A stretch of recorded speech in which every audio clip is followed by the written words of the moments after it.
the wild one that I'm really excited about. Okay, Hello, everybody. recording has started. The recording has we're done. started. The Oscar nominations that I'm most excited for is The Substance. I don't know if you guys are familiar with this movie. I'm familiar with it. I've not seen it. It is absolutely insane, and it's a horror movie, and it's really insane. It's a really insane horror movie that like my mom watched it because I was like, oh, Demi Moore won the Golden Globe, and I think she's gonna get nominated for an Oscar, and I honestly think she might win. And it got nominated for Best Picture, Best Director, Screenplay, Nice. and a couple more. And I think it's the most insane Best Picture nominee of all time. But Wicked's in there, and a whole bunch of Dune 2. I still haven't seen Dune 2. I can't believe that got Dune Harder. It must be good because I'm surprised we got nominated for Best Picture. But what are you gonna do? Yeah, we'll do our annual. Try to watch all of them. But the kind of nice thing is, if you do watch all of them, you'll pretty much cover like almost every award. So yeah. When is the Oscars? March 2nd or 3rd, like one of the two. So a while. Yeah. Well, there's 9 Best Picture nominees though, and like The Brutalist and It's like 3 hours, right? Gimmick with the Guitar. A Complete Unknown. A Complete Unknown. Those two. Is that the Bob Dylan movie? Yeah, I think those ones the are Bob Dylan movie. Might kind of be hard for me to acquire in advance. I can't take my 11-year-old to The Brutalist. It doesn't sound kid appropriate. I read the synopsis on Wikipedia. You definitely are not taking your kid, your 11-year-old, to The Brutalist. I figured. Yeah. Well, we're not talking about The Brutalist tonight. We're talking about A Fistful of Dollars. A Fistful of Dollar Holla, if you will. I thought you were gonna throw Gimmick in there somewhere, but I was trying to work it in. I couldn't find a good spot. Who picked this? We all kind of pick it. Yeah, we all kind of pick it. I don't know, but I did quickly ask: had either of you seen it before, or no? Had someone said like a long time ago? Okay, had someone said like, "Oh, I haven't seen that, so let's watch that." I thought I hadn't, and then it started, and I'm like, "Oh, I've definitely seen this." But it's, I don't want to get ahead of ourselves, but it's a pretty great movie. Agreed. So I don't mind rewatching it. And as I recall, or is it? Well, I think the reason I've seen it is because, so a few years back, a little game called Red Dead Redemption came out, and when the first game came out, I became absolutely obsessed with Western movies, and I saw as many as I could. And this was one of the ones I watched, but I wanted to watch The Good, the Bad, and the Ugly because I was like, everybody talks about that one. Then I realized it's the third in this trilogy. They call it the Man with No Name trilogy, right? Or A Man with, is it I don't know. The Man with No Name. So they call him Joe, and I'm like, this is already wrong. He's credited as Joe in the credits. Yeah. I've got some issues with the Man with No Name trilogy right from the start. Man with No Name. Is it really though? Mr. Leone, this is the most flagrant false advertising since the never-ending story. Yeah, so good pick. 1964, directed by Sergio Leone. Mm-hmm. I know him, and everyone knows Ennio Morricone, who does the score. I almost feel like he might be almost more famous. I don't know. They go hand in hand for certain. Yeah. When I was a kid, I remember my dad telling me about quote unquote spaghetti westerns. Like they were silly. Like, oh, they made them in Italy. They're silly westerns. I didn't understand kind of the whole rationale behind it and how it's pretty badass. Like, let's go to our first unverified fact here. I I got a long list here. My favorite part of the show. Unverified IMDb facts. Oh Lord, I've got too many of them. Oh, Clint Eastwood's contract for 1959's Rawhide prohibited him from making movies in the United States while on break from the series. However, the contract did allow him to accept movie assignments in Europe. Okay. He was paid $15,000 for his role in this movie. He said, let's see, did I write this one down? I didn't write this one down, but when asked, I mean, this is not good if I don't quote the unverified facts, but apparently he just thought it'd be kind of fun to get to travel a little bit, which I think is hilarious. I mean, so I'm glad you brought that up because I was kind of thinking, not even knowing the year, like what was his filmography prior to, and because if you've seen that, Nature Wagon. is that right? It's like so Well, early it's on that in thing his. about The Simpsons. The Simpsons had that reference where it's like Clint Eastwood and it's a Western and it's about paint your wagon, wed with blood. And then it's like a musical. So that's why he couldn't legally work in the States. So it's like, hey, he's going to go do that. Not that he was washed up or anything, which is what, if you've seen that Once Upon a Time in Hollywood, that's kind of the plot of that movie where Leonardo DiCaprio's character is like kind of washed up. So they sent him out to do spaghetti westerns. And it's kind of that thing. But it's like, nope, he just couldn't work in the States because then he became like a humongous star. Like 64 would have been super early for him, I think, right? Yeah. Originally called The Magnificent Stranger, the title wasn't changed to A Fistful of Dollars until almost 3 days before the movie premiered in theaters. In fact, nobody had bothered to inform Clint Eastwood of the change. As a result, Clint Eastwood remained virtually unaware of the positive buzz surrounding the movie until an agent pointed it out to him in a Variety magazine article 3 weeks later. That is hilarious. That does not happen anymore. Right. Again, unverified. Maybe made up. I mean, that long in the 60s, like for sure. Like that's, I mean, even having a movie theater in your town or city or whatever was probably like a more of a rarity back then. Or like there weren't like multiplexes and stuff, right? Or very few. Yeah. And certainly more of an event to go to the movies too. Yeah. It's like now it's like beep, beep, boop. All right. It starts in 5 minutes and I haven't left because I have a reserved seat and there's 6 hours of trailers. Trailers and commercials. Yeah. Ooh, yeah. Yeah.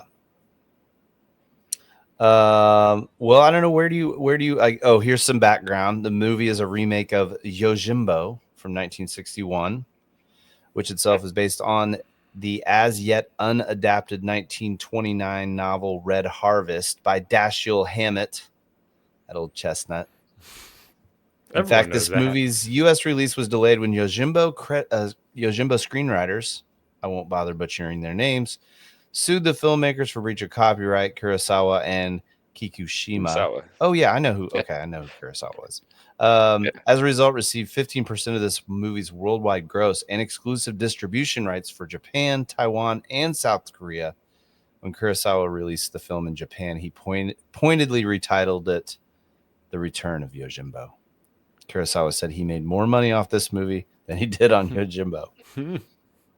Has anyone seen Yojimbo? I want to, but I have not seen it. Yeah, same. It's never been in the $5 club, but it does meet the criteria though.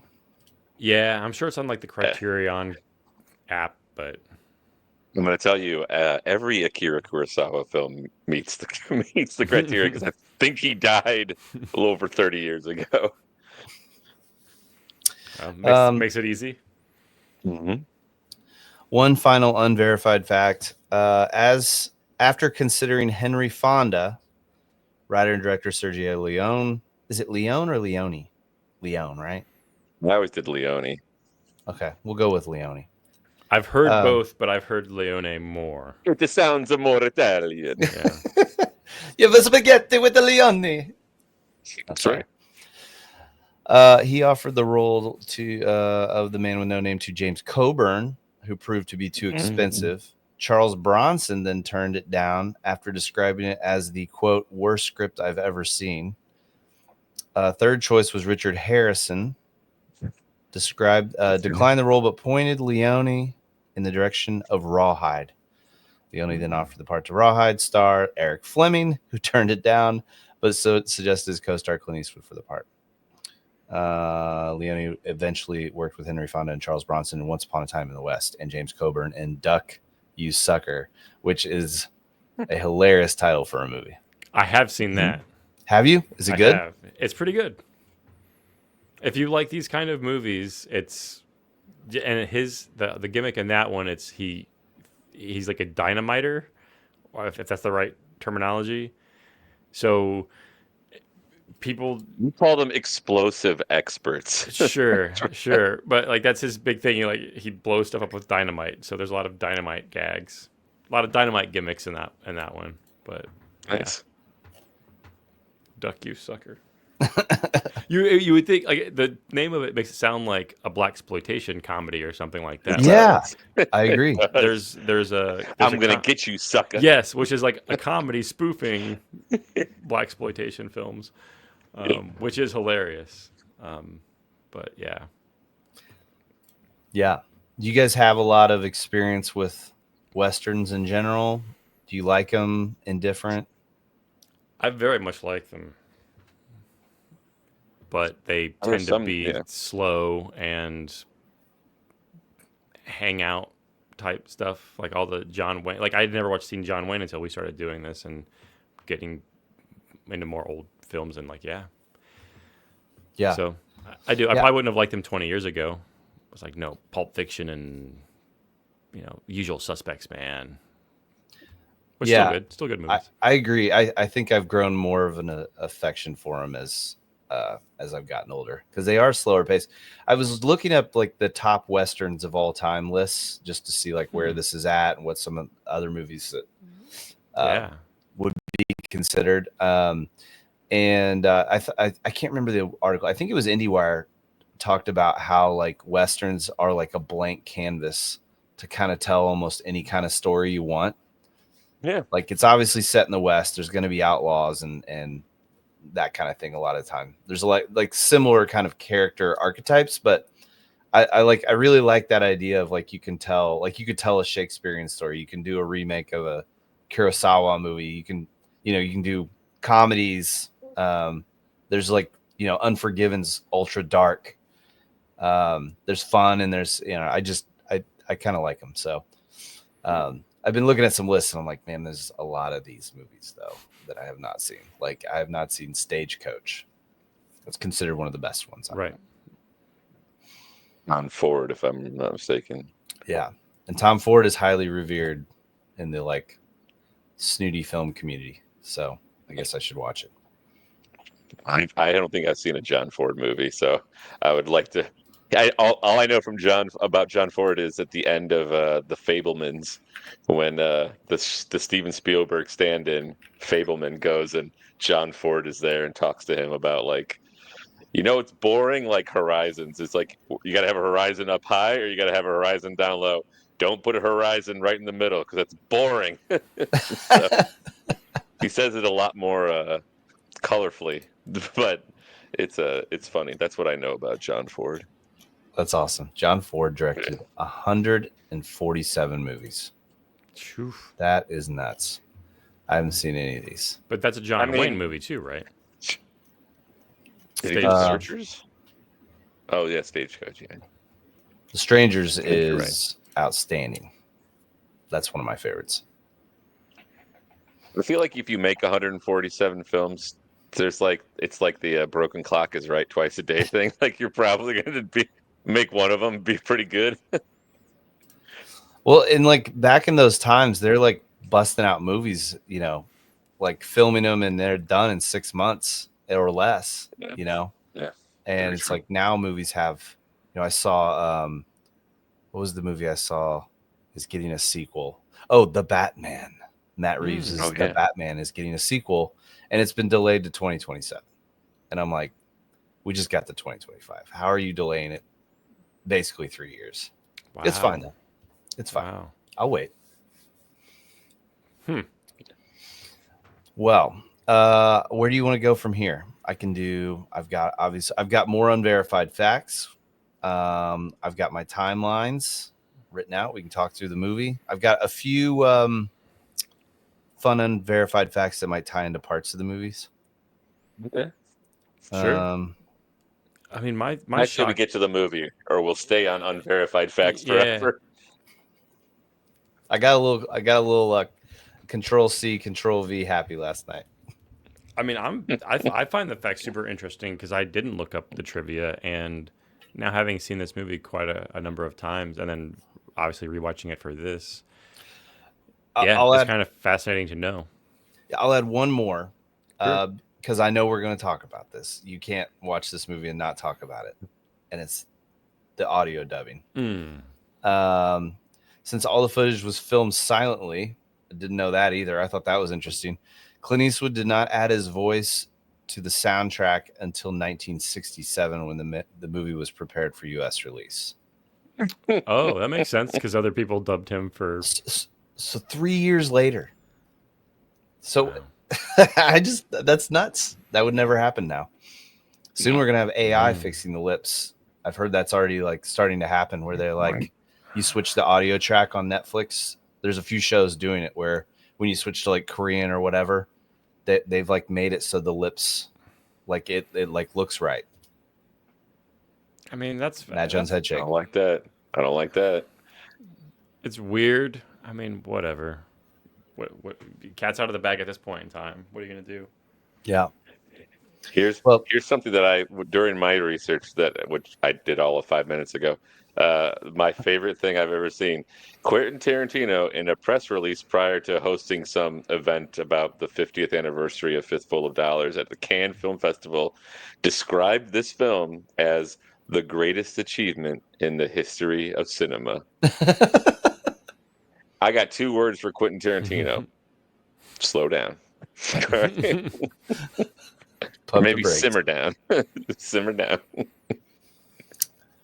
I mean, you watch Django and you're like, yep, he likes this movie a lot. I mean, you can see elements of this movie in lots of his movies.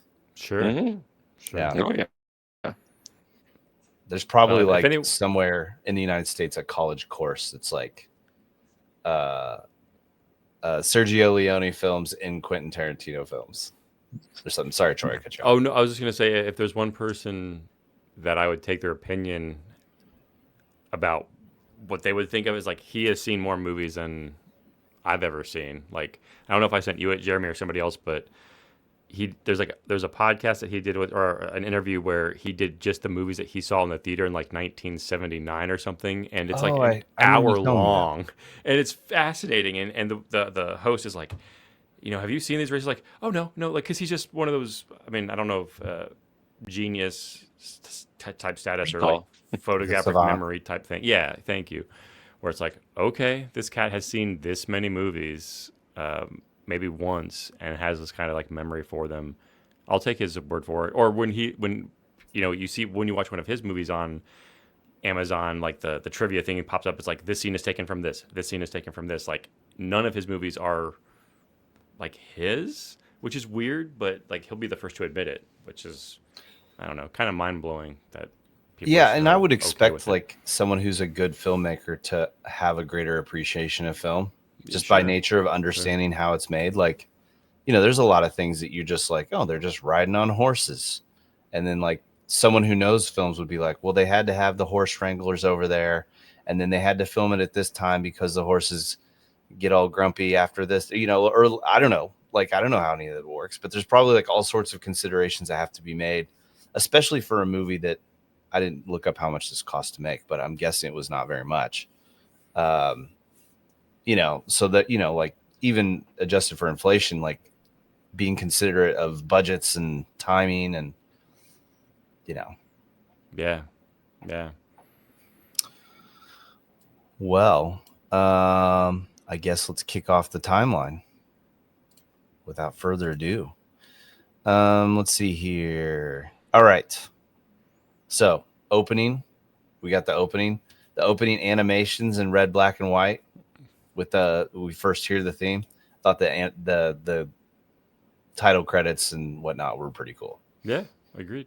Kind of miss the days where they'd have like a style, like I was talking, I read the other day about Christmas Vacation. Like it has the animated opening. And it's kind of a shocker that song has not gone on to be like a popular Christmas song, like that you'd hear on the radio or something. It's everybody knows the song. I think people prefer Holiday Road. The series can't have two. Only Rocky can have like 2 or 3 iconic That's a good songs. point. Like people are like, when you think about Christmas Vacation, the thing that pops in my head is Holiday Road, and I'm like, wait a second, that's the other movie. It's not this one. Yeah. So, yeah. How did I? Oh yeah, This the animated this opening. the animated opening reminded me of I don't know if any of you've seen the like the Lord of the Rings that was animated before, like decades before the Peter Jackson one. And I think it's a process like rotoscoping, where like you film something and then you like just basically draw over the frames to animate it, and you replace it with the things, and it's rotoscoped, and it has a very like a very weird kind of effect to it. And that's what that, like, you've seen them riding the horses and such, and guy getting shot and going like that, and it's just like, oh, it's just rotoscope, but it's like it's kind of cool. Just like off camera, they're like, Pepe, here's some crowns, make this happen. I don't know, it's like a small Italian boy name, maybe. It's Pepe. Pepe. I don't know. Spanish. It's like a Spanish name. There's probably some Pepes in Italy. Mario, Luigi, Mario, come over. Santino, come over here and draw the people. Santino. Rob G, you're the only one allowed to do Italian accents for the rest of this. That was great. All right, so I'll just call him Clint because that's easier than, or I mean, I assume we don't want to say Joe, do we? We don't like that. He's Joe. His name's All Joe. Right. All right, Joe rides in town. There's a little small house. He's drinking from the well. Kids scamping around. We get our first instance of ne'er-do-wells present. Bad guys come out of the house, starts shooting at the kid. Man of no name, or I'm sorry, Joe watches, sees Clint drinking the water. He's concerned. Beautiful lady peeks out the house, who we will later find out is Marisol.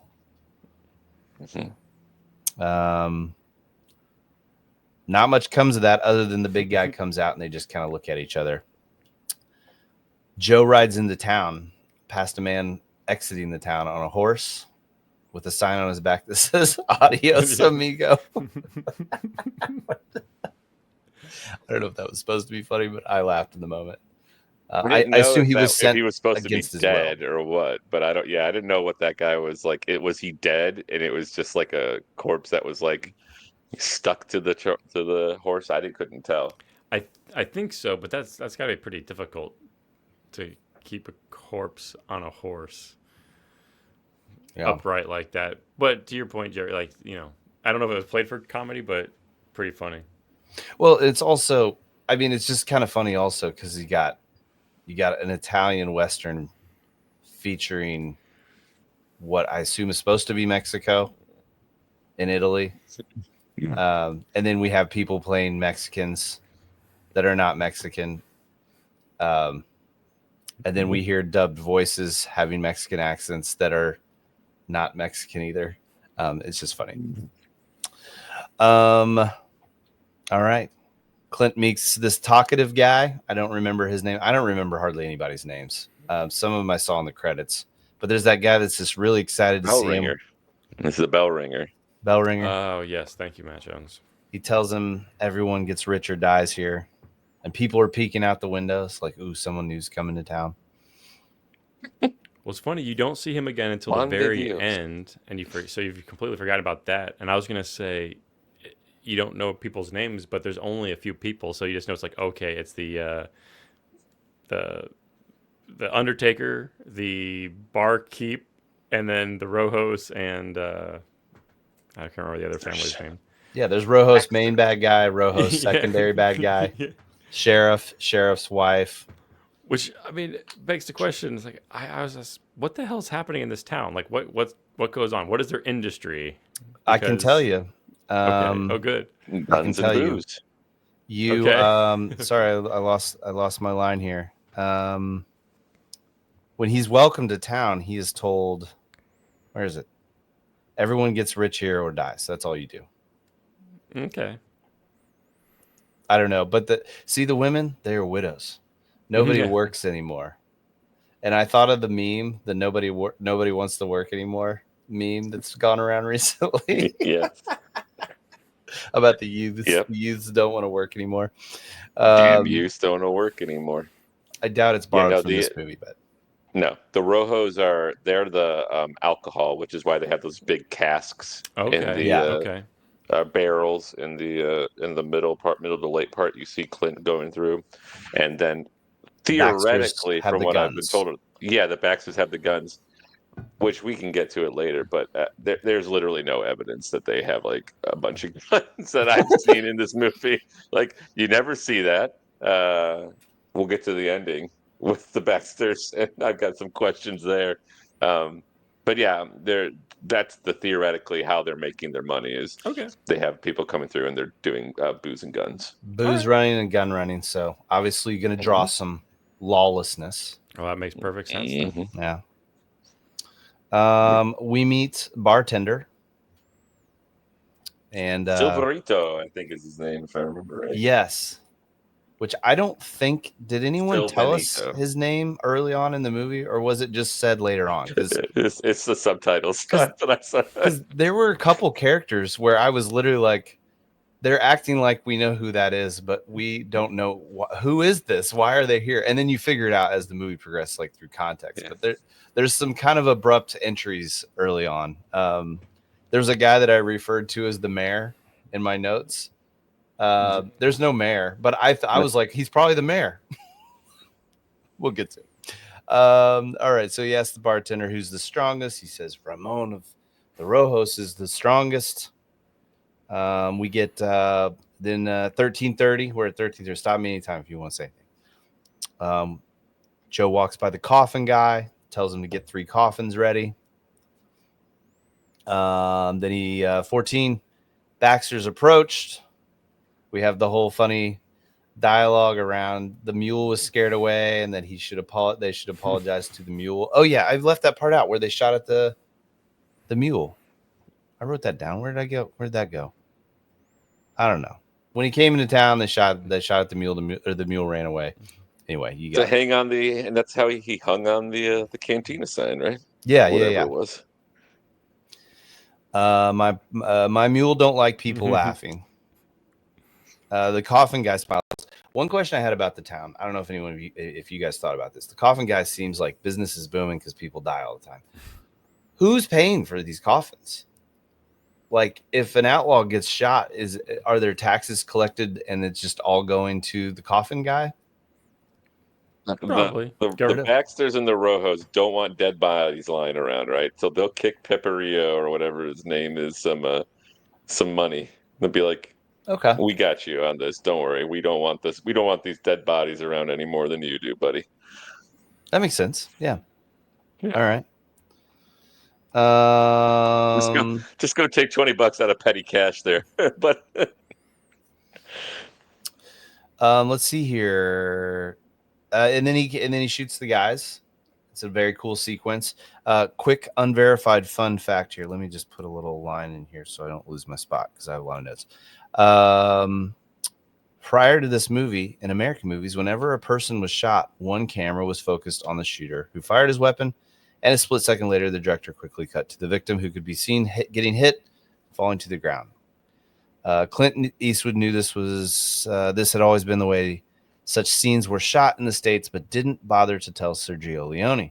So Leone shot the first scene involving any kind of major violence in this movie with the camera shooting over Eastwood's shoulder as though the viewer was right there watching. I thought that was a cool little touch.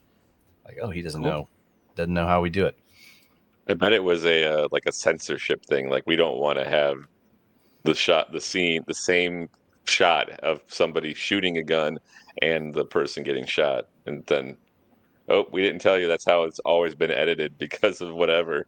So make something up. It's pretty cool. And this movie's rated R, right? That's a good question. I would guess that back Let's then it wasn't. I'm almost say there. Yeah, it's this rated movie R. is rated R. Wow. It's just funny, like in terms like like violence in movies, how it's changed over the years. Because this is like maybe the softest R I've ever seen. It gets pretty gory later, though. We'll get to that. It's really gory. All right. Yeah. Well, he shoots the guys, tells the coffin guy to get a fourth one ready, meets the sheriff. Oh my gosh, I have so many notes. Clint gets paid for the first killings. I did ask, did we know how he knew he was going to get paid for killing people? Yeah, he shouted outside the Rojo's house like, "It's Don Miguel. I'm for hire, but I'm not cheap." And then he goes and kills those people. So Okay. He's like, they'll There's- probably pay me. right. Okay. Gotcha. All right. Reminds he'd be like drug dealers. Well, the first one's free. Right. It is set up anyway. Yeah. Yeah. Yes. All right. 1745, we meet Chico, one of his most trusted men, and is taken to his room. He's told of Marisol and to forget about her. 1915 is where I mentioned the mayor. I still don't know exactly who the mayor is. He's the Hispanic guy who kind of seems like Ramon reports to, but like is a JC. He's an older guy. Oh, that's Don Miguel. Okay, and He's like that theoretical, like I guess he's one of the Rojo. I think they're all brothers, right? Like Esteban yeah, and but he kind of and seemed like he was Don in Miguel. charge until we meet Ramon. But maybe he was in charge while Ramon was out doing his dirty work. I don't know. I don't know that we were exactly told who he was until later, but all right. So Mayor talk. I'm just gonna keep calling the mayor. Mayor talks about paying Clint. The conflict it's creating in the town, advises to one man keeping things quiet until Ramon gets back. It says to make friends with Clint in the meantime, where he tells, I think that's yet another one of the Rojo brothers. Esteban. And then Clint moves out. Joe moves You out. don't want me killing people. I'm out. Deuces. I said in parentheses, it's likely not safe there. That's probably safe to assume. All right, then we see the cavalry or Mexican army come to town. They appear to have something valuable. I don't know if you noticed this, Clint Eastwood goes up to the horse and just kind of like pets it. And then the soldier's like, what did he do with my horse? And then he is distracted. And then he looks goes at over the the window. horse's eye. He like goes checks the eye, and he's like, And then the soldier comes up and does the same thing, and then he goes and looks in the window. So. Yeah. He has a gun pointed at him and is told to go away. So now Clint is sleeping at the bartender's house. Bartender says, "Don't mess with Ramon." And can I just say how it's so funny to me how it's just like, well, I guess we're just buddies now. You can go sleep in the other bed I got in the corner, and it looks like a really nice bed for like you would expect it to be like a cot. No, it had like a nice pillow. It seemed like a nice bed. And the guy's getting out in the morning like, "Good morning," and it's like filling up the water to wash himself off. It's so bizarre to me. I don't know. It just struck They're me as fast very friends. funny. They are. Yeah. Even though he doesn't have the money to pay him or whatever, he keeps bringing that up. Well, and there's no like discussion that he's paying to stay there, but I guess that would be inferred, right? I don't know. I think that used to be a thing more common that you would like have people in your house and they pay you. But Right. all right. Well, Clint steps out. Bartender goes along, and this is where we see the sequence where they hide on the ridge, and they see the men cross the river. Army presents the gold. The U.S. Army. No, I'm sorry. The Mexican Army presents the gold to the U.S. soldiers, or so we think. And then the soldiers bust out the Gatling gun, and we get probably 3 minutes of hilarious deaths with no bullet squibs or any impacts, just people falling down. I love this sequence. It's supposed to be kind of, I think, horrifying, Right. a little bit. Yep. It's not. It's not their fault. In 1964, it was probably like unheard of. Like, oh my gosh, they just machine gunned a bunch of people. You've got to see this movie. But we saw like Terminator 2, where it's like basically the exact same scene, but with actual explosions and cop cars flipping upside down and stuff like that. Ironically, no one got shot in that scene. Right. No one killed. No casualties. No one got killed. Yes. Wait, that's not the Army. That's bad guys. That's what I wrote. Yep. One man on a horse.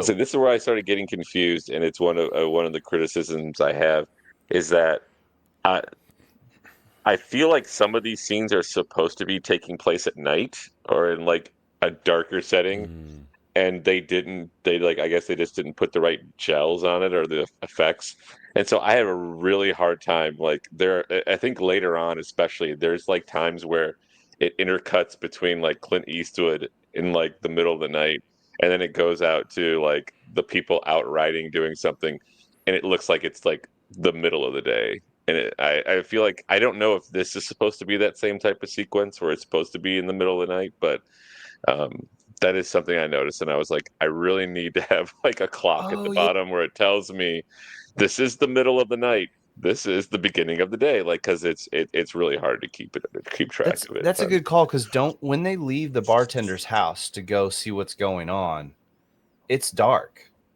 and then when they arrive, it's broad daylight. Unless we're to assume they rode all night or something, maybe could have been until morning. It could have been. Again, this is where I get confused as the timing of things because of, and I know it's like, well, we don't have the budget to shoot in the middle of the night or get it at dusk or whatever, but we just shoot when we can shoot. But it is very confusing. We need to be done with this in 5 days, so yeah, we'll throw a. So when you said the gels, so I mean, there's times where it's clearly daytime and it looks like blue or perfectly lit, but look darkish. Is that they put a tent over the lens or something? Shooting day for night. Shooting paper?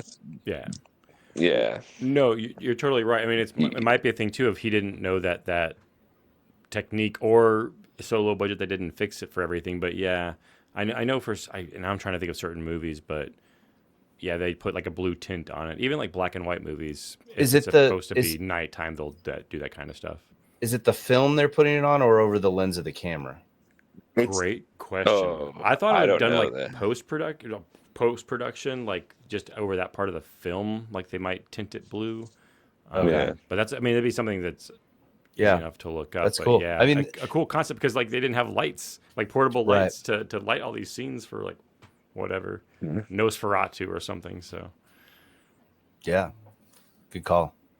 That's what's fun about these old movies. It's like because they're old. There's no. They didn't have a IBM Pentium 4 on set. All right. Well, we meet Ramon here. This is our first instance of Ramon where he shoots the guy, one of the Mexican Army guys that tries to escape by horse, and does not get away. It's very clear. We are supposed to know that Ramon is a good shot with that rifle. Maybe reiterated multiple times. Visually and with dialogue. Yes. All right, so then we're back in town, if I recall, because they didn't want to hang around. They didn't. Bartender and Joe did not want to be seen. They didn't want it to be known that they witnessed this. So back in town, Clint meets Ramon for the first time. says he's moving on soon. He's leaving because of killing the Baxters. Ramon doesn't trust him. He says he thinks he's an Americano. He's intelligent and a sharpshooter or something. I can't remember what he says.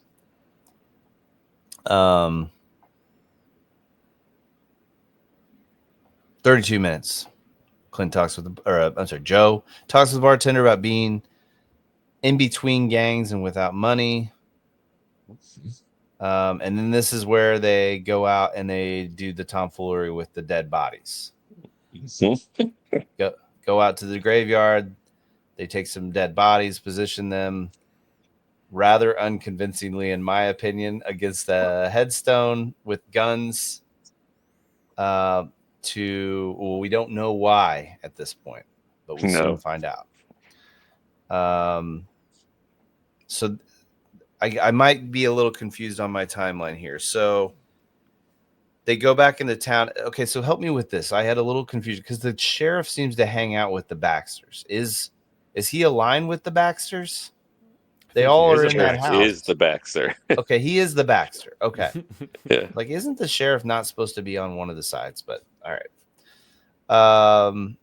So Ramon is told about the two soldiers that got away.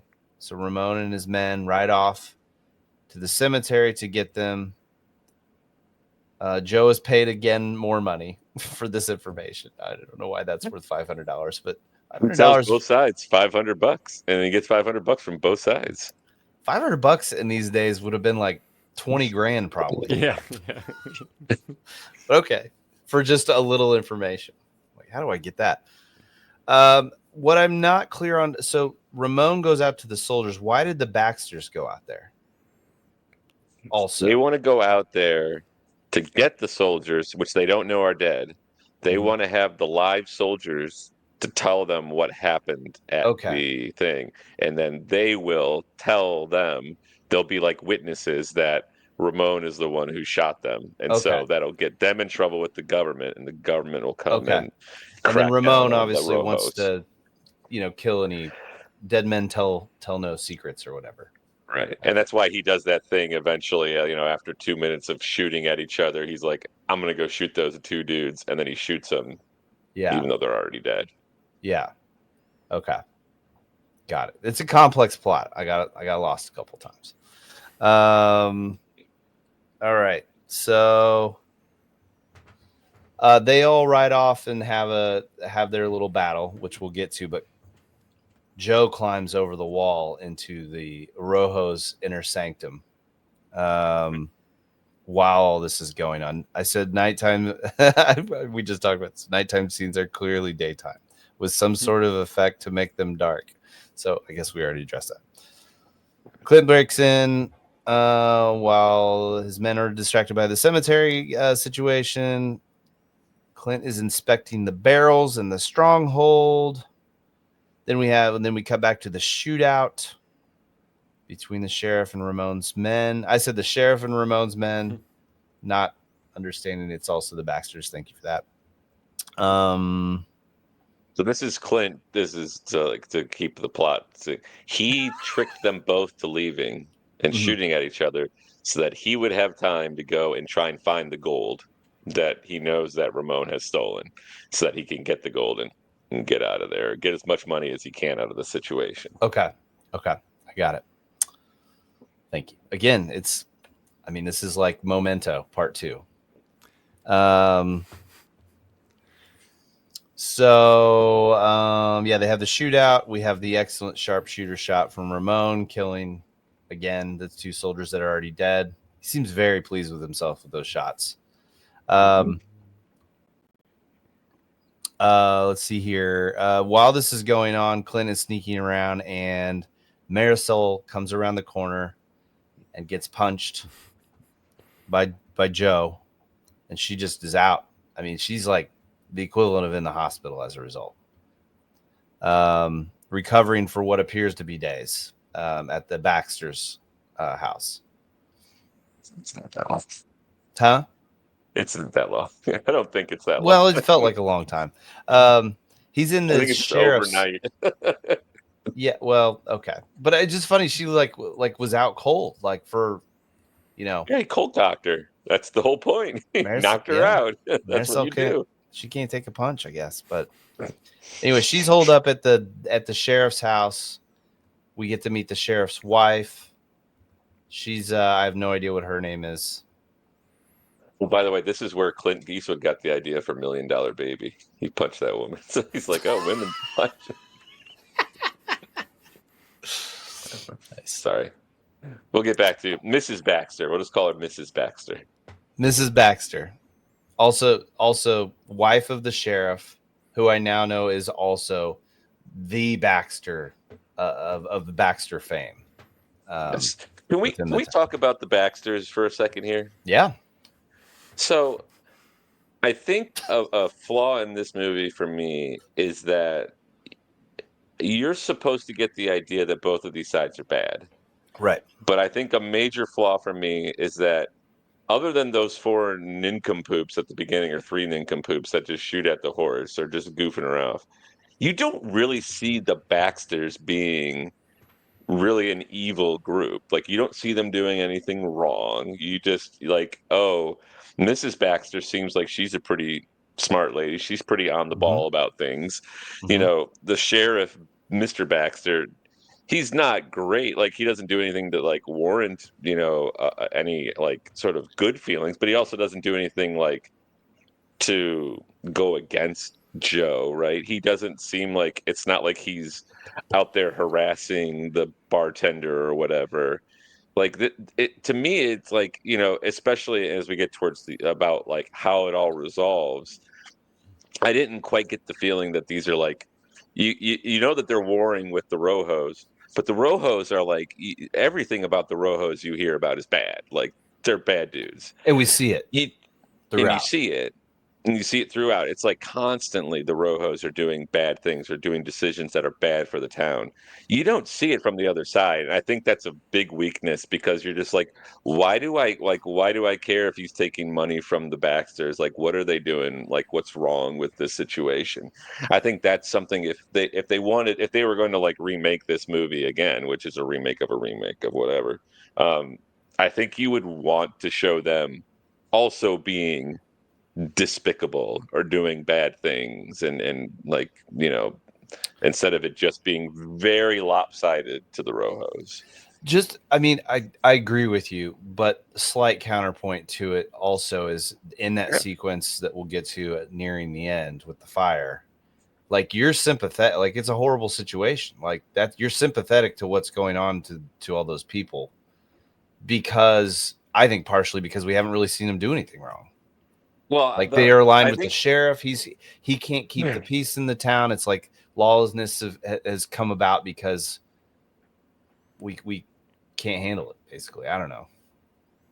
it just makes you well, but if you're supposed to like I guess he's not supposed to be a morally good protagonist, even though he does make morally good decisions that go against his own interest.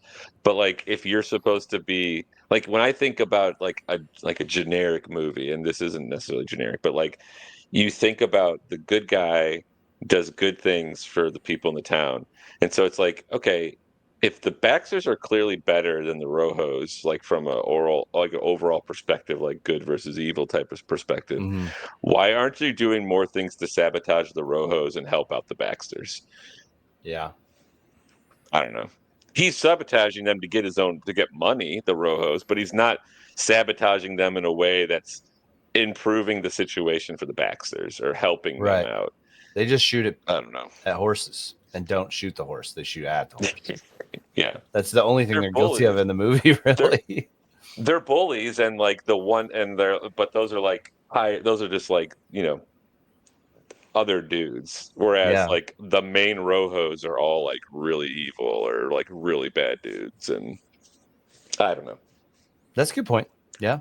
I agree with you at the end that you are supposed, and I like it, and it could also be that you feel sympathetic for Mrs. Baxter at the end, because that's the only person I really cared about. Like, oh, okay, like, we'll talk about what happens, but like that, I think you could have her be sympathetic in a situation where the Baxters are still bad guys, and just have her be all like, you can have situations where Clint clearly like has a fondness for her. Like it seems like I don't have any issue with you, lady. You you take your husband's money and you give it to me when I give you information. So like this is a good situation. Um, Yeah. but like I don't feel like I didn't feel like, oh good, the Baxters got what they deserved at the end, or No. Yeah. Definitely. at least everybody other than the misses, like I didn't care that they that what happened to them at the end either. So you Yeah. should have it go. You should really have it go one way or the other. But anyways, I digress. That was my Baxter aside. Maybe it's a metaphor how there's great evils in the world and there's greater evils in the world. I mean, I yeah, don't, I just made that up.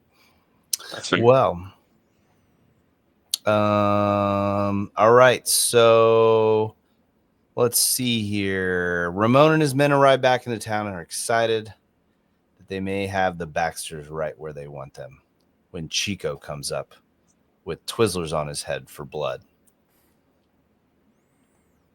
That, I guess I left that part out. This is when Joe shot You can the call him rope Clint. It's fine. that fell Yeah. down and he got bonked in the head and knocked out before he went Yeah. in investigating for the gold. So we know something's afoot, or they know something's afoot. Somebody's been doing something they shouldn't have been.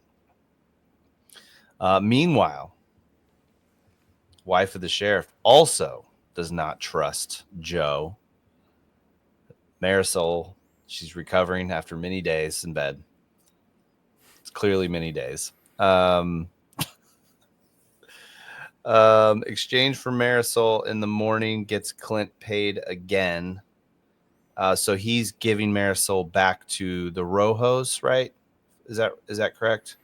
So the Rojos have Antonio, who's like the son of the Baxter crew, from my understanding, and then by happenstance, Joe punched Marisol, who they want, and so they are going to trade Antonio for We have that Marisol. tense scene in the town square with the handoff and the little Jesus. kid. Mm-hmm. Also, a little note here. I did note here. So we have immediately after exchange in the courtyard. I love the little flute riff that they show when they show Clint. It's like kind of like a whimsical, like, ooh, he's up to something. Like, oh, he's gonna pull some sneaky trick, a little tricky flute sound. They use it all the time in the movie. It's great. Kid is crying, wants to see Marisol. That kid's dubbing is among the worst things I've ever seen in the history of film. It's absolutely an abomination. And his voice is super annoying. And the crying is like turn the mids and lows up and turn the highs down on the EQ. I understand they didn't have that control. Troy, sorry, you were about to say something. No, it's like, well, you wonder, like, is it a real kid? If they used a real kid, what a nightmare it would have been to try to have a kid overdub in 1960 whatever. Like, okay, Timmy, now pretend like you're scared.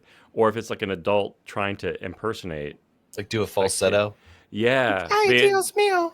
It's absolutely horrible. But yeah, I can't imagine trying to overdub a kid if they tried to use a real kid. Which, if he didn't know how to make films, like, no, you use adults that can impersonate.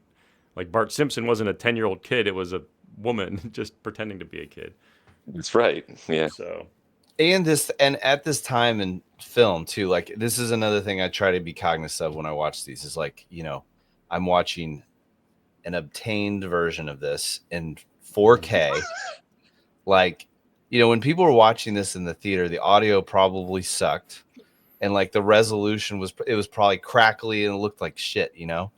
And so now we are able to watch it in better audio, better fidelity, like every single aspect is better. And I think a lot of like little mistakes like that, or things that are just not very polished, like in that era, people just didn't care about, at least in like kind of genre films.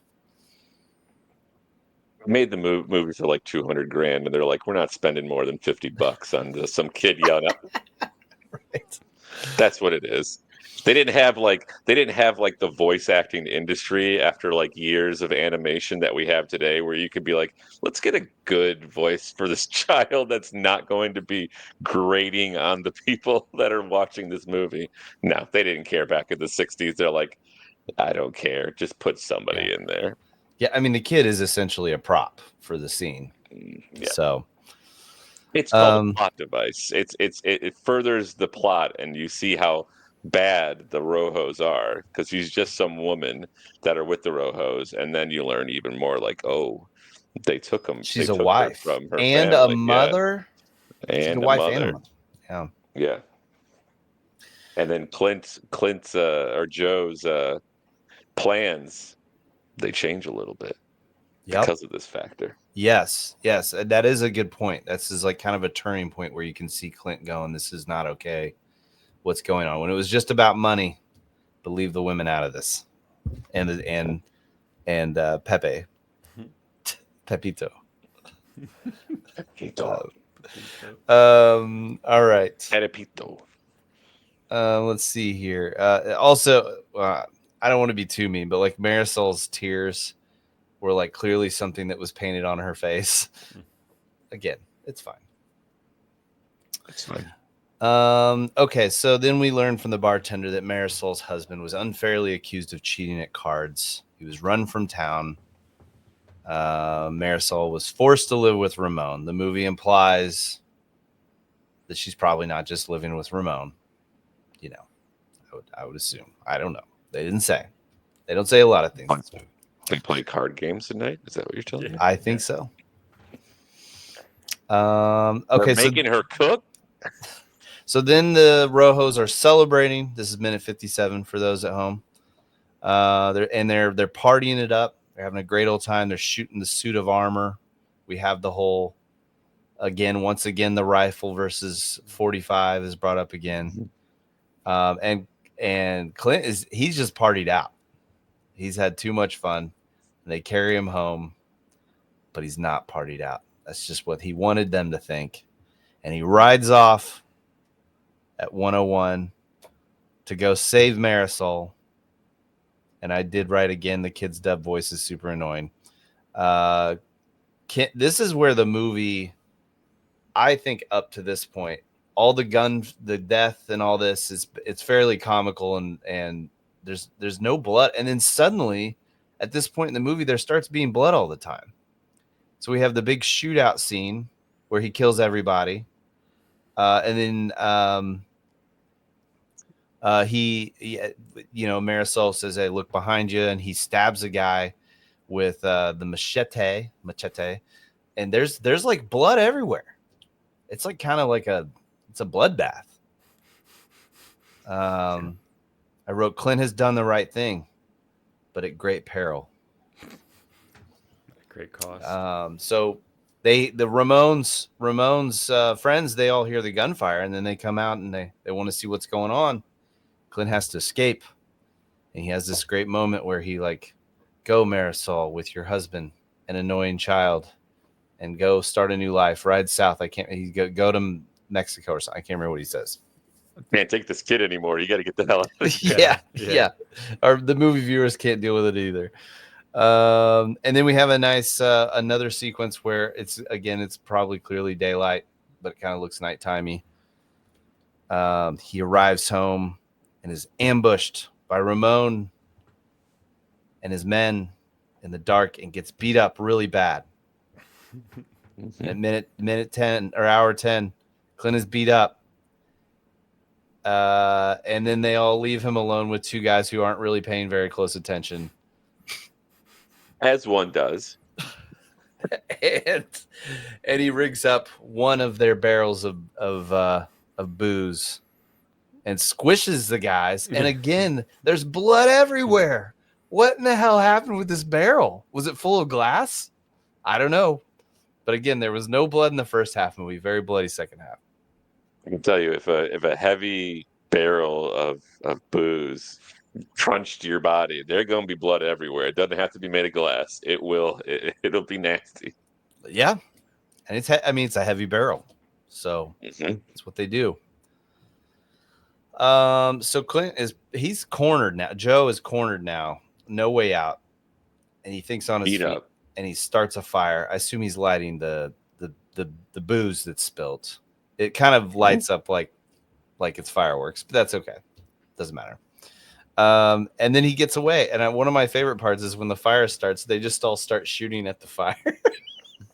I mean, I know like maybe somebody's in that behind it that lit it, but it was just funny because there's this shot of them just shooting at the fire. And then this is where the search for Clint begins. And he crawls under a walkway. They're literally standing above him. I'm thinking like, that seems like a good hiding place. I would look for somebody, but they didn't. That is a pretty crazy hide and seek. I was going to say, sorry, that was a pretty crazy shot, though, if I remember, where it like zooms into the panel of wood where there's like a hole in it, when you can see just his eyes. Like, wow, that's got to be a pretty tough little shot to get with people like walking up above it. And obviously, it was dubbed, so you don't have to have the audio sync up, but still pretty clever for, I guess, 1964. That's a good call. I kind of want to watch it again and just watch for like the camera work, because there is a lot of like creative shots throughout. There's one later that's shot at like ground level with their feet walking away. You guys probably remember that's in the like infamous showdown scene later. Yeah, good call. So they beat up the bartender. Clint can't help him. He hides in a coffin. Coffin builder guy agrees to help him get him out of town. Then the Ramones, they blow up the Baxter's brick fence. And I don't know. Could we have walked around the fence to do all this? Maybe. But I think they sent a message by saying your fence is no more. I think it's a good excuse to blow up something without blowing up a building, maybe. I just enjoyed that. Man, shots fired, blowing up the fence. And then let's see here. And then the barrels got dropped off and the fire started with the explosions. And then Ramon and his bros basically just shoot everyone coming out of the Baxter's house. This is where you wonder, why didn't the Baxters have an architect that designed a back door for them to leave? Yes. Everybody going straight for the fire, straight where everybody else has been shot. Maybe we should go back to that. Yeah. Much more bothering me than the Rojos, or I'm sorry, the Baxters not being developed as a bad faction. Yeah, the running directly into the gunfire for once the first person gets shot, like, all right, yeah, out the window somewhere else. But nope, they just keep blindly right into the I think squad. There's like 4 or 5 people that are shot, and then the sheriff's like, hold on, we're coming out. And I'm like, they're gonna shoot you also, right? And then they do.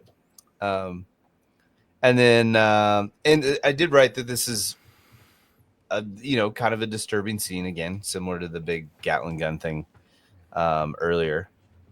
Oh yeah, Ramon, don't shoot, we surrender, says the sheriff after everyone was just murdered. He promises to leave and is shot. Sheriff's wife comes out and is very angry. She's very angry at them, and then they shoot her too. And sadly, Joe / Clint is watching from the coffin, which appears to be just in the middle of the street. It's fine. But he can't do anything. Whatever. What's he going to do? He's been beaten up, and so then 1 hour 25 minutes. Clint is recovering and practicing his shot, and I swear I thought of Iron Man, the first Iron Man movie. Mm-hmm. It's that can't be an accident, right? That like Iron Man is captive and he's secretly like working on stuff, and then he comes out and he's got a super suit just like Clint Eastwood has. What we find out he's working on. Anyway, I had that thought. I even Googled it. I'm like, has anyone else seen this? And there was a Reddit post. Somebody put it on like the Marvel subreddit. They're like, I saw this. And then one person commented, like, yeah, that happens in a lot of movies. And I was like, all right. He's building something. Da, da, da, da. Coffin maker says bartender has been captured. And so Clint has, again, just similar to Marisol's injuries, where she was bedridden for days. Clint appears to have been here for a long, like a week, a month? Hard to say. I don't know why they waited so long to capture the bartender, but they did in time for him to recover. And then this is when, I mean, it's like the last 20 minutes of the movie are amazing, I think. We have the bartender is about to be whipped after hanging from that post that Clint was swinging on at the beginning of the movie. And a big explosion goes off behind the Baxter's house. Again, we can't blow up houses. We'll have explosions near houses. In the dust, and it's so awesome. There's dust swooshing sounds. Clint emerges in his, we call that a duster? The rug shirt. I think you call that a duster. Oh, or poncho. Poncho? Yeah, that's what I'm going to call it, a poncho. But I think you're right. I think it could be called a duster as well. Okay. I'd like to be wrong about that, but then continue to still call it a duster. I'd only say, like, I thought a duster was more like a trench coat, like a long coat. Let's see here. What is an Old West duster? Original dusters were full-length, light-colored canvas or linen coats worn by horsemen. Troy, you are correct. All right, poncho. Poncho's what I put on when it's raining. Man with no name. He is recognizable by his poncho, brown hat, tan cowboy boots, fondness for cigarillos, and the fact that he rarely speaks. He spoke a lot in this movie. Yeah. But neither here nor there. I did not keep this unverified fun fact, but apparently he had even more dialogue, and he like argued with Sergio Leone about like there needs to be less talking. So, but I was kind of surprised how much talking. So yeah, the music kicks in here, and this is when Ennio Morricone. Do it, Ramja. You did it better. Ennio Morricone.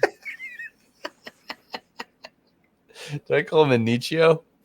You did. I think I did. I added a few letters. You've also been calling the Rojos the Ramones, which I think is very funny if you're doing it on purpose. But if you're not doing it on purpose, it's very, very funny. No, I did not do that. Well, I mean, he's Ramon of the Rojos, Joey. so just call him. You got Joey.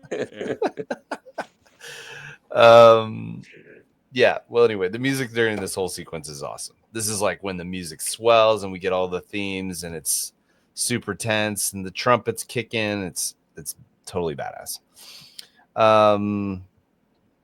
Clint gets shot multiple times and gets up. Audience has to be thinking, how can he survive that? He's shot again. And he's talking shit while he's getting shot. Are you afraid, Ramon of the Ramon family? And then I had a note. I kept thinking of Dumb and Dumber during this part, where at the end of the movie, Harry says to Lloyd, "What if he'd shot me in the head, Lloyd?"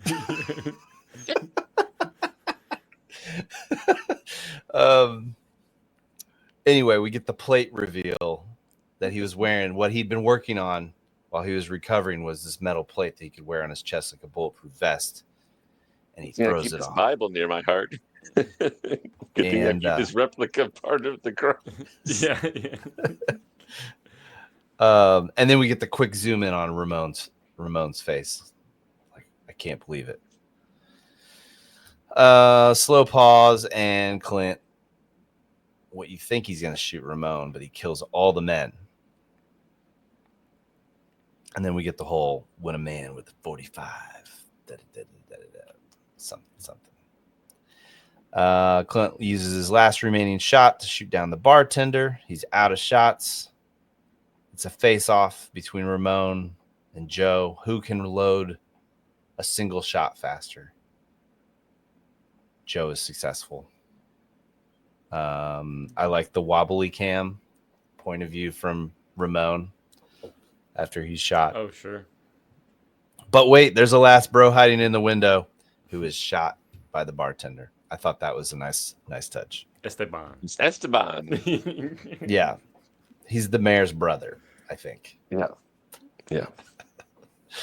Then Clint says he's leaving town, and then we get this nice zooming out shot as he rides off to have more adventures. The man with the single name. I mean, a quick wrap up, right? Movie's over and goodbye. It's nice. The credits even were like really fast. Like the movie, I think the credits only run for like a minute, maybe. Really? Okay. Yeah. Unless they were it's front loaded too. Well, I guess they put the same people on the back credits too. That's Never how the mind. credits used to be back then. They used to always be like super fast. It seems like then the later things got, like it just became more and more backloaded on credits. The front credits were not Yeah. as deep. well, you got like 10,000 people that worked from Weta Visual Works Yeah. on like Yeah. raindrop effects. Got to thank Yeah. them all. I don't think And- The Dark Knight had any credits until the end credits. I don't think there are any credits up in the front, if I remember right. They don't put the name card until the very end. Yeah, what do you guys think about that? I've been noticing a lot more movies doing very limited credits and then no name card and then boom, name card at the end. Like, oh, this movie was awesome and this is what it's called. I mean, I knew what the movie was called when I came to see it, so it's not like. I mean, I don't know if it was like a thing back in the day. You just be like, well, I'm just going to go see whatever I'm going to go see. So you'd want to like tell people like up front because maybe they'll leave early. But like, I knew what movie I'm coming to see. Like, it's Yeah. not a surprise. So I might as well, like, I don't really care. Just may as well just get to the movie. It's fine. I don't really. Good I point. don't have like if people decide to do credits up front, like it all depends. Any way you do it, as long as it's done well, I don't really care. Yeah, I can't think of any like artistic ones where I know there are, they exist. I just can't think of any off the top of my head where it's like an emotional kind of moment, like where the name card finally comes up or something. It's like, oh, okay, cool. Like after an intro 15-minute scene or something. I can't remember any off the top of my head, but I know there's been some at least recently as well that kind of do that. I would think like a Jurassic Park or something like that. Like, oh, cool, a swell of music and Jurassic Park in a font, like great. Yeah. Like I'm guessing one of those new ones did something like that, but yeah. I saw something very recently that did it. I can't remember what it was. Yeah. Oh, it was Heretic. Okay. Anyway. Well, that's the movie. One final note for Inichio Canadano. All right, that was a little too much. Sergio Leone was so enraptured with Ennio Morricone's score that he would frequently let scenes run longer than they should just so the music could play out fully. I could see That's that. pretty badass. That's That's right. like ultimate respect for your composer, I think. Yeah, that still blows my mind how they sync stuff up way back then. Like how hard it is to do it like digitally with that kind of technology. Like watching like a Bugs Bunny cartoon and seeing like animation sync up with orchestra hits and it's like someone running up the stairs. Like, Yeah. how the fuck did they do that? Because it's on film. Like it's hand like draw. Like it's not. It's unbelievable. It's unbelievable. They can Yeah, do that good kind call. of stuff. So yeah, I mean, pretty sweet that shooting, I guess, to the music. I don't know. I'd have to go back and with that in mind and see if anything drags. Or, you know what I mean? I don't think anything really dragged to me, especially not the first time I watched it. I remember being completely kind of enthralled with Yeah. the film. Hour and 39 minutes. That's like a great length for a movie like Yeah, this. good call. Good call. Yeah. For something that pretty Near much takes 100. place in one location, I guess they go to the not cemetery, the gold exchange, and that was like the only other set, or not set, you know what I mean, like the location. Yeah. They have the graveyard where they Okay. put the soldiers. But then, yeah, you're right. It's basically the houses Yeah, and the BART. that town, right? Well, what did we think? Oh, I'll go for highly recommend, of course, especially if no one has seen it. If someone has not seen this movie, like it's definitely worth it. Especially if you're, I'm guessing, a male of a certain age. I don't know if females would like it as much. There's only one woman in the whole movie. Is that right? And Back she's to given literally nothing to do. okay, two. That's right, Mrs. Baxter. Back to Matt Jones's the OMIOs or the Omis, where it's like best supporting actress. Like, oh no. Yeah, best lead actor is Mrs. Baxter, and supporting is Marisol. There we go. There we go. You Did she probably ever know, say yeah. anything in the movie? Yeah. Jesus. Oh, Or look out and look out or watch out. That's right. but yeah, definitely recommend. I think younger folks would obviously find it pretty boring, especially if you have no frame of reference for Clint Eastwood. But having not seen this until probably my late 20s, early 30s, I enjoyed it. So, highly recommend. I'm curious to see what Matt Jones says because he was kind of throwing shade a little bit, but I think he likes this movie. I think so. Oh man. All right. 2 thumbs down. I don't want to say it's 2 thumbs down. I mean, it's not a boring movie. I think it's a lot of the nature of spaghetti westerns where like it's the dubbing is so bad. Oh, Like okay. I really don't like a lot of the dubbing. I mean, Clint Eastwood clearly is fine. It's Clint Eastwood. Um, but the dubbing is bad. Um, I don't. I think I kind of said about like I wanted the Baxters to be more evil so that like I didn't like maybe or be better. Like I don't know if I wanted Clint Eastwood to be a morally good protagonist. It was interesting. I was reading about that on the like when it was brought over to ABC television, they shot like a prologue, like like a retconned it a little bit somebody in the government's like, if you want to get a full pardon, you need to go take care of that San Miguel situation to like Clint. And of Oh, course, like Clint's not really there. So they just show close ups of him probably from like archival footage or whatever. But like, I was like, that like completely it, it, changes like the whole idea of the yeah, movie. it's not just like he just walks into town and is like, I'm going to make some money from this. He's like there to like theoretically come up with a solution for that. Um, I don't know. Like I don't think I've seen as many westerns as like you or Jeremy have, but um I feel like there's got to be better like I've seen Once Upon a Time in the West. I think that's a better movie. It's a longer movie. Same with Good, the Bad and the Ugly.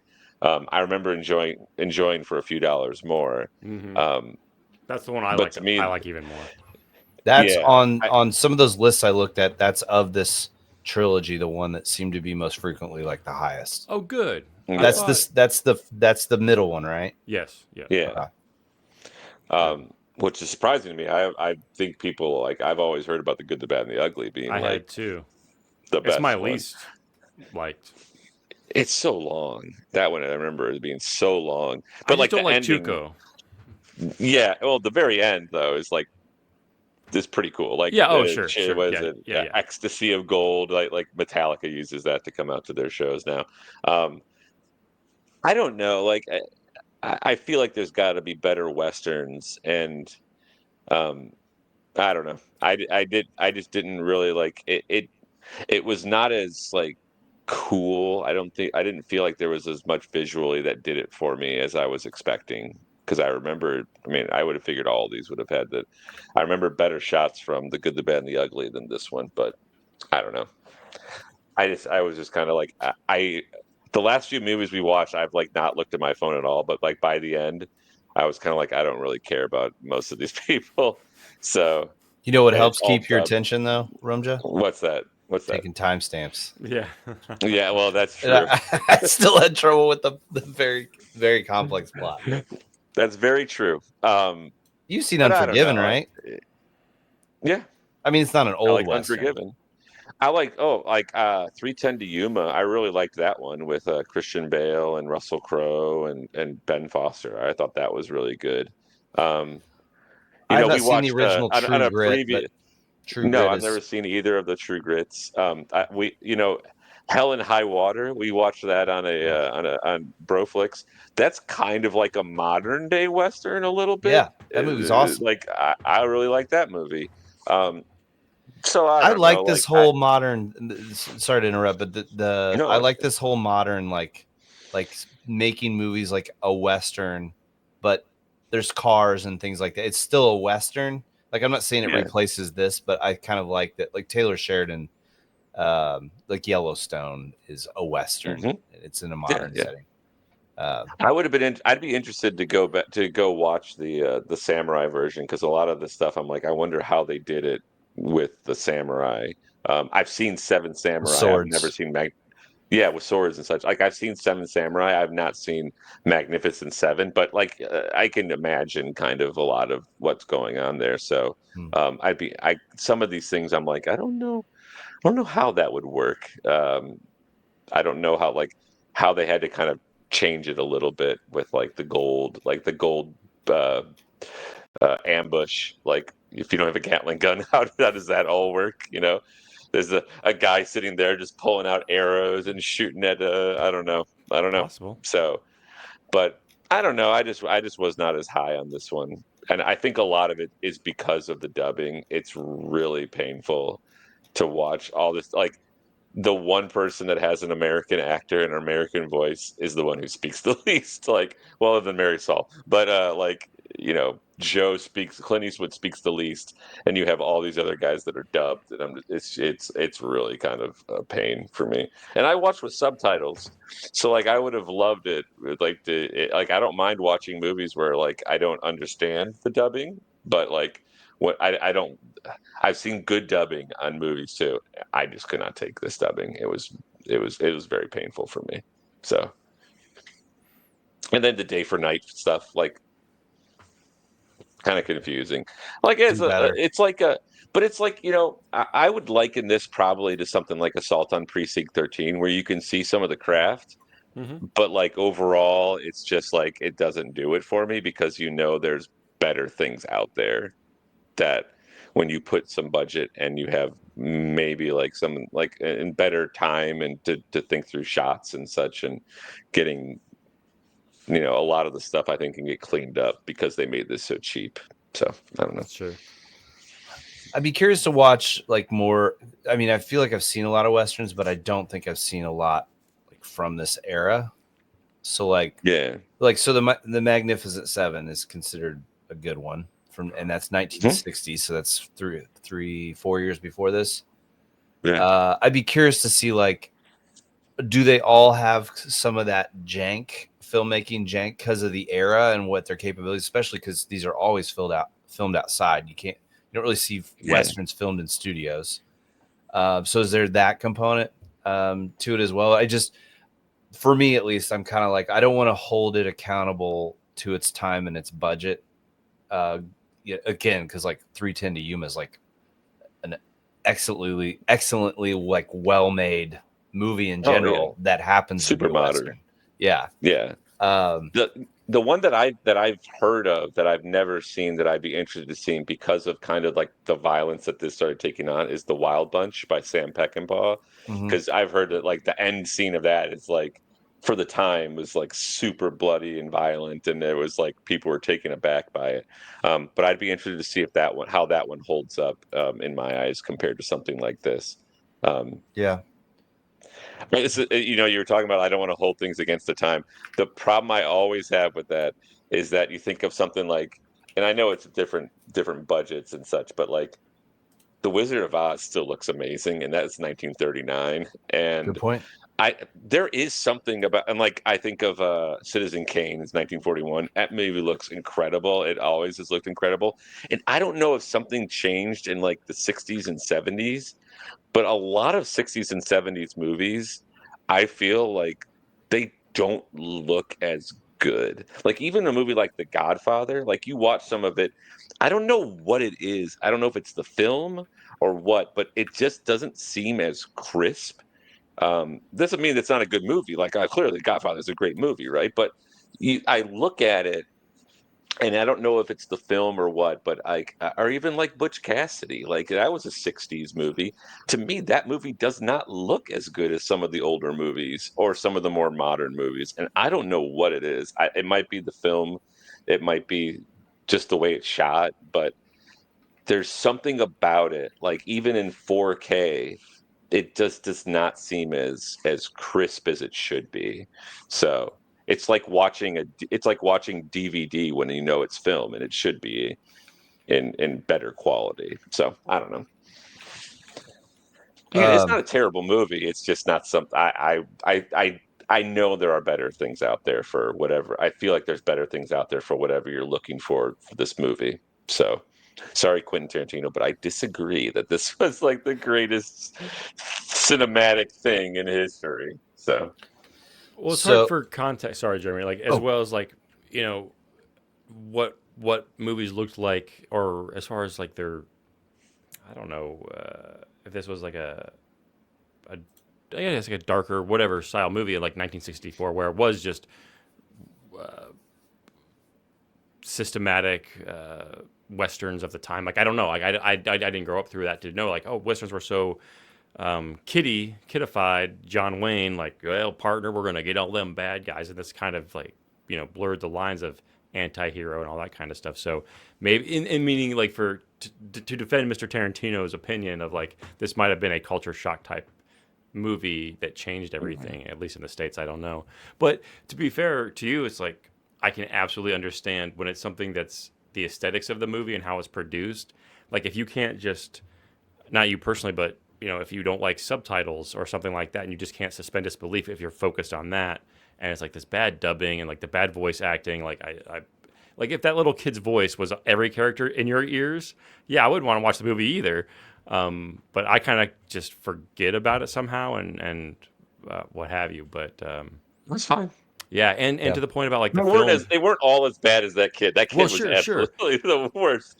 But it was a little bit of like, I mean, there's like the mouths aren't even close to moving anywhere near. Correct, I don't even care about that. I don't care about that. I just want the voices to sound like not being very grating.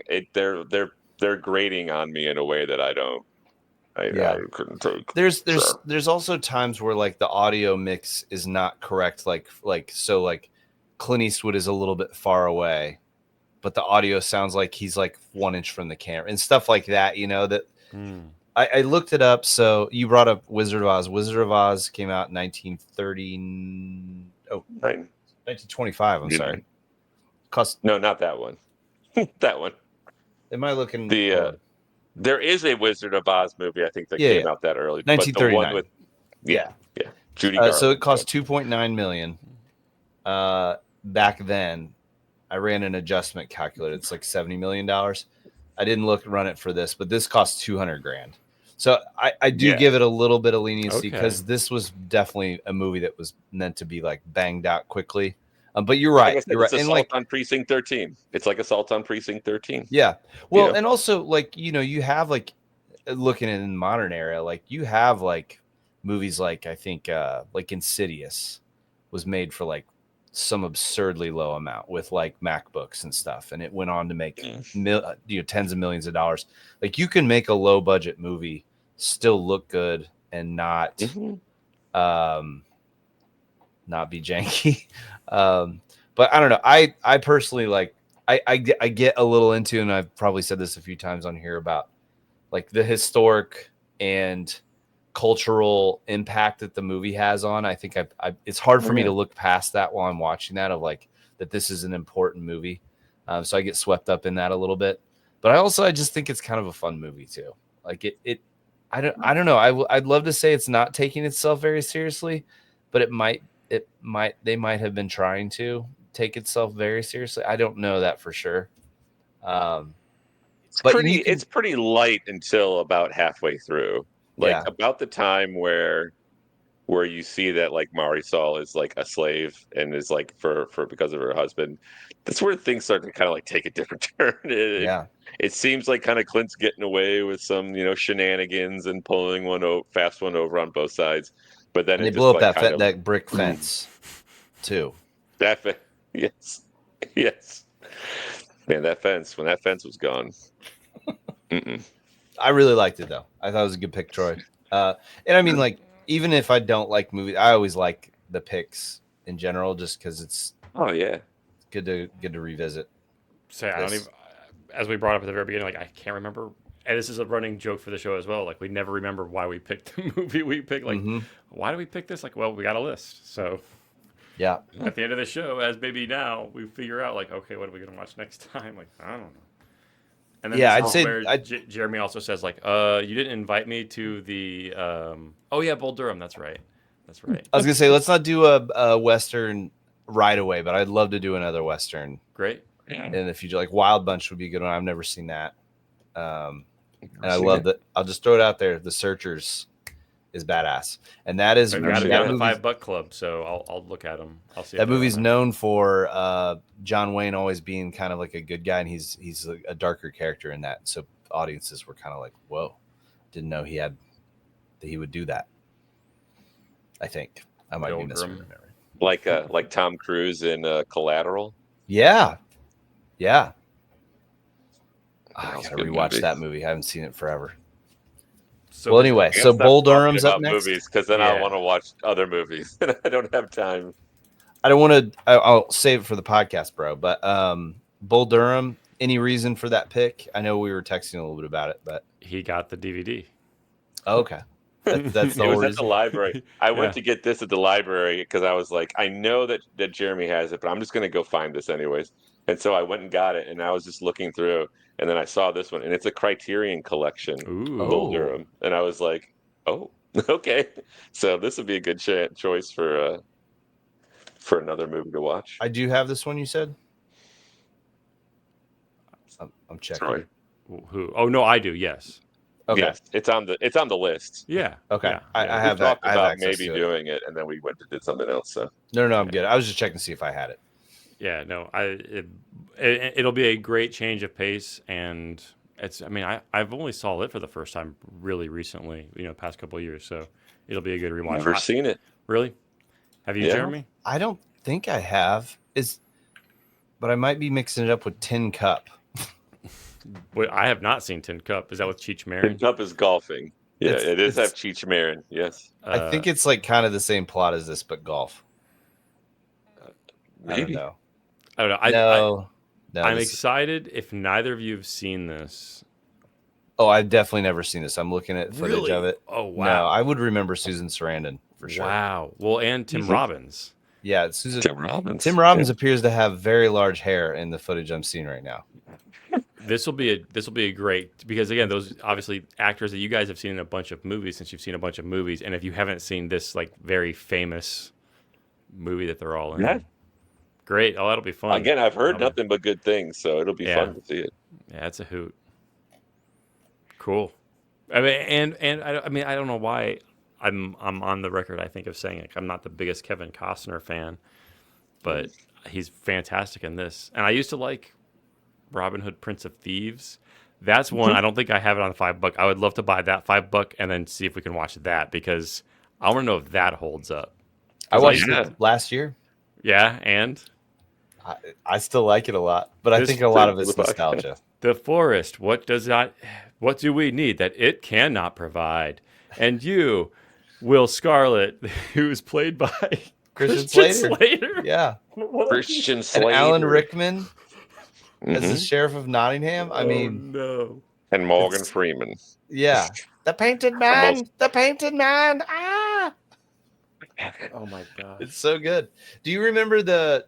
I'm not Troy, sure. I know you said it's been a long time. Yeah. Rumja, you might remember this. There's a famous scene at the very beginning where they're like, not the very beginning, shortly after, he's walking on like a stone wall, and he gets ambushed, and him and Azim fight off some of Nottingham's men.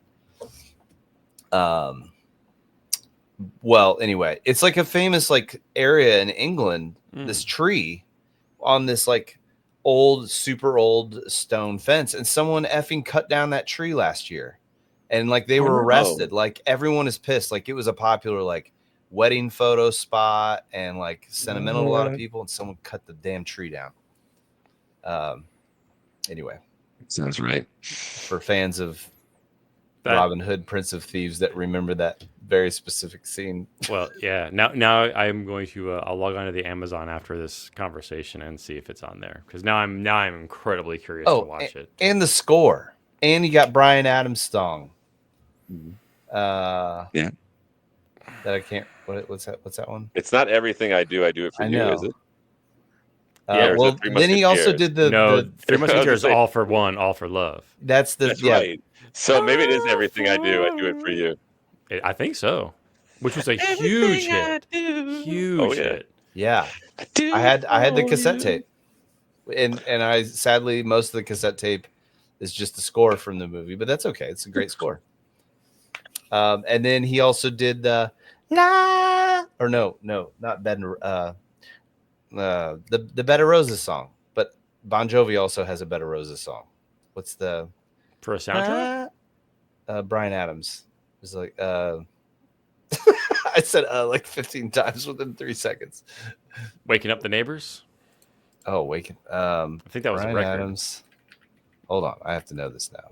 Bed of Another thing I'd recommend is that if you I'm love in a Morgan Freeman, bed of rose.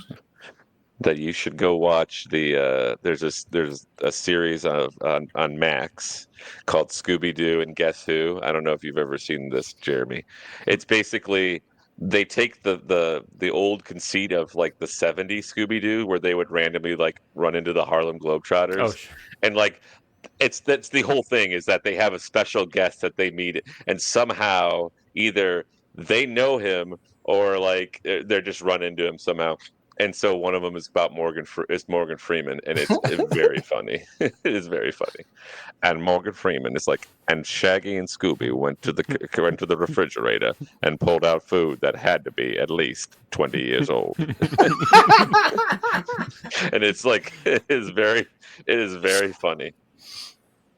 Oh, that whole series is very good. I honestly, Rumsey, you do a lot of there's good impressions. I just have to say, you do a lot thank of you. good voices. There's ever since like there was Scooby Doo Mystery Incorporated, Be Cool Scooby Doo, and Scooby Doo and Guess Who. All three of those series are actually legitimately good series. Like people should watch those because they are very funny. You need to start a Be Scooby Cool Doo Scooby podcast. Doo. I might. Be Cool Scooby Doo. It has a very different kind of animation style. Like it takes a little getting used to, but the writing is very good. The comedy is very funny. And so Hmm. it's like, man, I wish we had this kind of Scooby Doo when I was growing up instead of like Scrappy Doo. And I mean, a pup named Scooby Doo, I think, had some well written parts to it, but I haven't seen that shit in You years. could be So making all I these don't up, and I know. wouldn't know. A pup named I Scooby. I'm remember a pup googling named these. Scooby Doo. Yeah, a pup named Okay, Scooby Doo. It's when they're all like kids. okay, okay. And then And the funny thing about that is that Freddie would always accuse this kid of doing the bad thing, and that kid's name was Red Herring. Yep. all right. So what? Okay, so Be Cool It Scooby wasn't me, Doo. Jones. A pup named Scooby Doo. What's the? You said two other ones. Oh, so there's Scooby Doo Mystery Incorporated. That's a good one. That one is actually like a long. It's 2 seasons, and it's got like an overarching plot, which is like crazy for Scooby Doo. Okay, That one's good if you want to go for a long one. But if you're looking for just like a random episode to watch, Be Cool Scooby Doo. okay. Watch the first episode of that, and if you don't laugh, then don't watch the rest. But I laughed so hard in that first one. And then Damn, Matthew Scooby Doo Lillard. and Guess Who? Matthew Yeah. Lillard's the voice of Shaggy in all of these. Yes, he is. He's Yeah. been doing He Shaggy his whole life.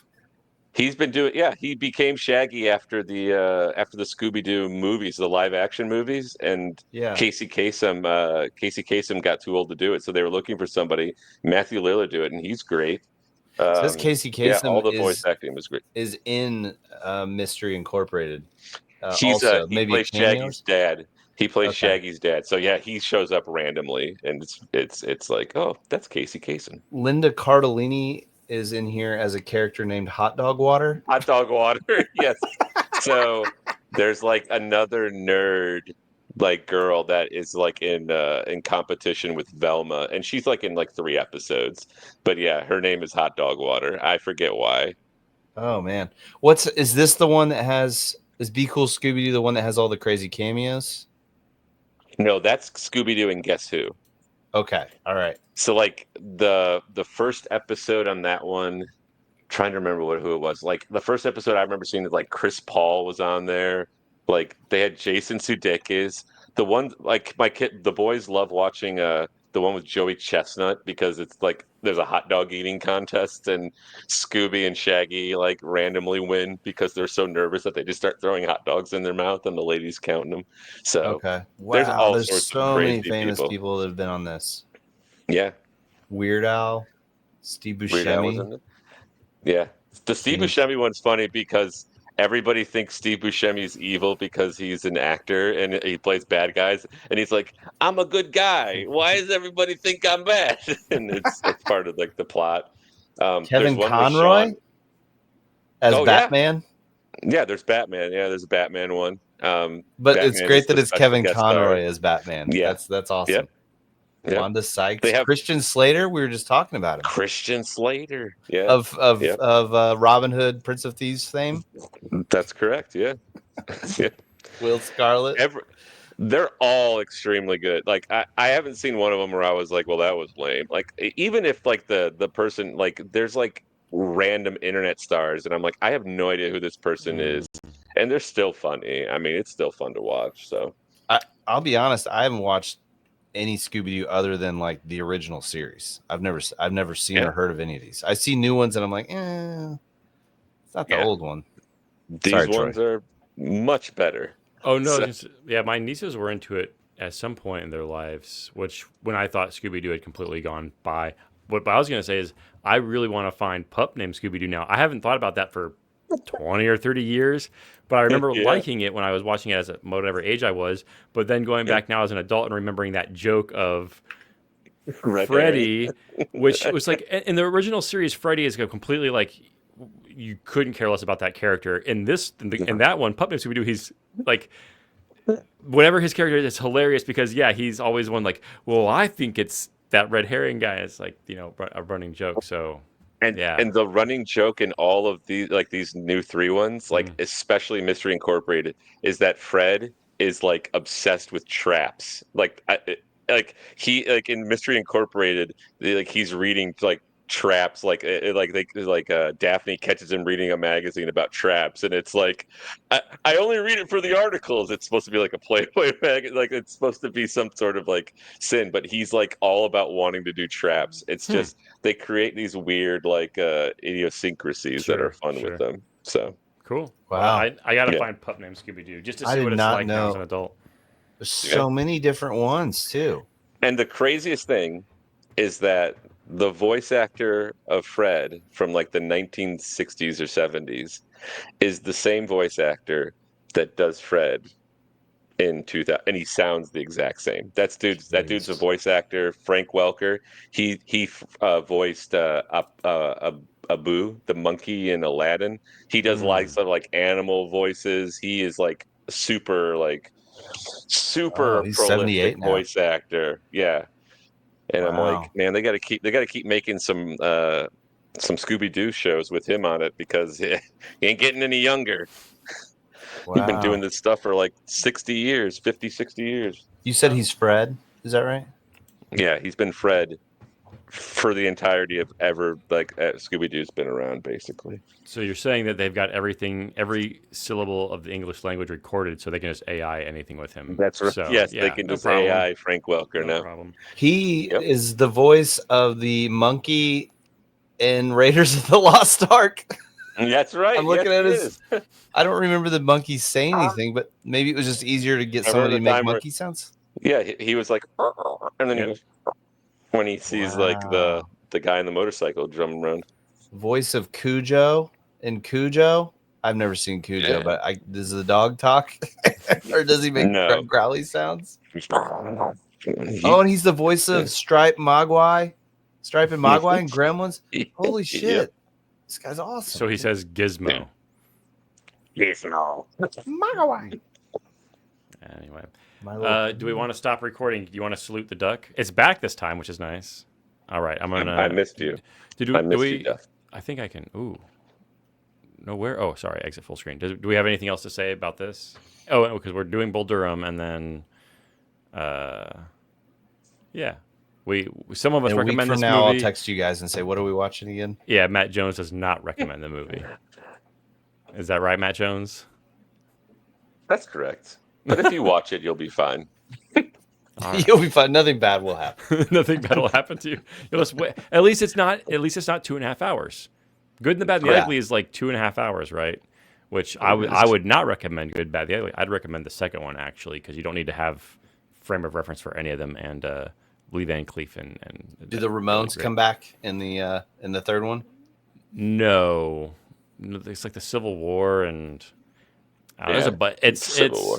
it's you'll be taking plenty of notes. We'd have like an 8-hour podcast if we tried to do that movie. Jeez. So yeah. Well, I would like to watch it eventually. Just Yeah, you should. to kind of like say I've seen it, but Yeah, Hey, yeah. I'd watch them all. You live in Carmel. Yeah. Pass You can it come on get the along. trilogy. it's true. All right, ending and now. What up?